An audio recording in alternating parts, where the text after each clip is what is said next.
Para saudara dan saudari yang Tuhan cintai, selamat pagi dan selamat bertemu lagi dalam renungan harian dari Paroki Santo Fransiskus Assisi APO, edisi hari Kamis, tanggal 22 Agustus 2024. Hari ini, Gereja Semesta memperingati peringatan wajib Santa Perawan Maria Ratu. Mengawali hari yang baru ini, kita hendak mendengar dan merenungkan sabda Tuhan.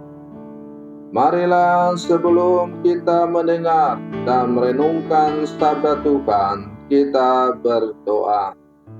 Dalam nama Bapa dan Putra dan Roh Kudus. Amin. Allah Bapa yang Maha Mulia, Engkau telah menetapkan Bunda Putramu menjadi Bunda dan Ratu kami. Kami mohon dengan rendah hati, semoga berkat pertolongan doanya, kami yang telah Engkau panggil menjadi anak-anak-Mu, senantiasa bertekun dalam doa dan karya bagi sesama. Bersabdalah ya Tuhan, kami siap mendengarkan. Semoga sabda-Mu yang hendak kami dengar dan kami renungkan semakin menghantar kami untuk selalu bersekutu, bersiara secara tekun untuk terarah kepadamu. Terpujilah Engkau Bapa, Putra dan Roh Kudus, kini dan sepanjang segala masa. Amin.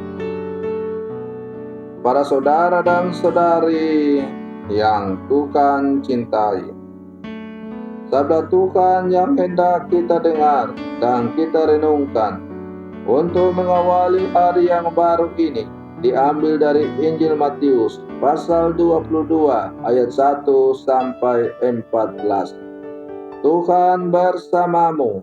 Inilah Injil suci menurut Matius. Pada suatu ketika, Yesus berbicara kepada para imam kepala dan pemuka rakyat dengan memakai perumpamaan. Ia bersabda, "Hal kerajaan surga itu seumpama seorang raja yang mengadakan perjamuan nikah untuk anaknya. Ia menyuruh hamba-hambanya memanggil orang-orang yang telah diundang ke perjamuan nikah itu, tetapi mereka tidak mau datang.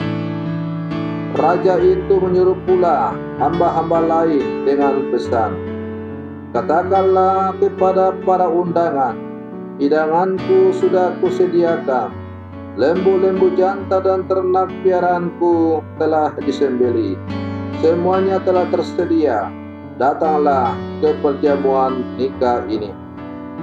Tetapi para undangan itu tidak mengindahkannya.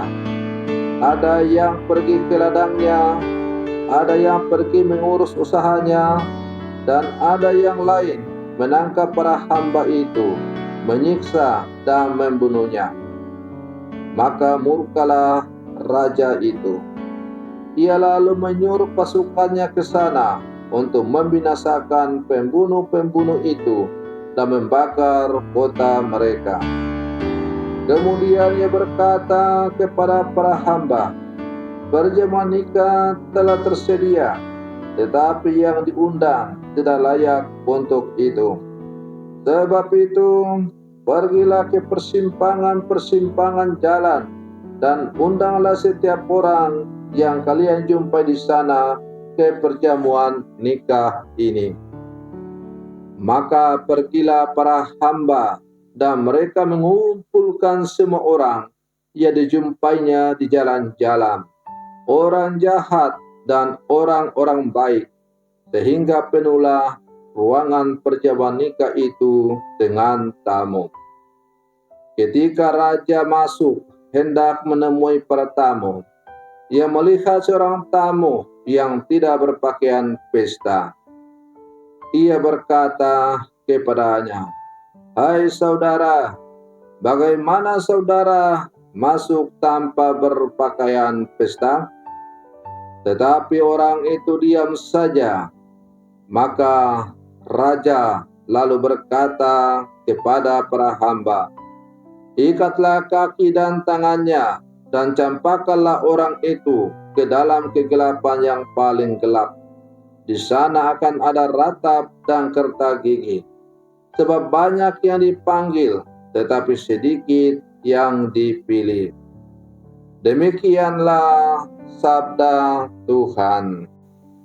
Para saudara dan saudari yang Tuhan cintai, bacaan Injil yang baru saja kita dengar bersama pada hari ini berbicara seputar kerajaan Allah. Kerajaan Allah atau kerajaan surga itu diumpamakan seperti seorang raja yang mengadakan perjamuan pesta anaknya. Lalu timbul sekarang pertanyaan, siapakah yang boleh datang dalam pernikahan anak sang raja itu? Semula yang boleh datang adalah orang-orang yang mendapat undangan khusus, yakni bangsa Israel.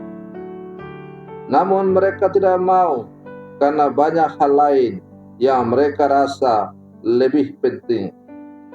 Bahkan mereka bukan saja mengabaikan undangan, melainkan menghina sang raja dengan menangkap para pembawa undangan.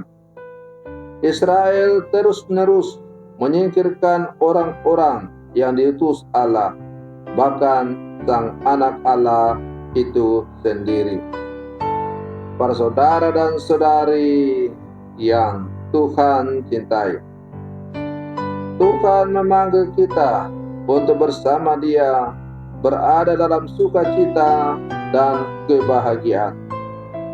Mengapa kita mengabaikan panggilan ini dengan terus sibuk mengurus hal-hal duniawi? Tentu tidak berarti kita harus meninggalkan pekerjaan kita, tetapi kita melakukan pekerjaan kita dengan penuh tanggung jawab untuk menyenangkan hati dan kemuliaan Tuhan.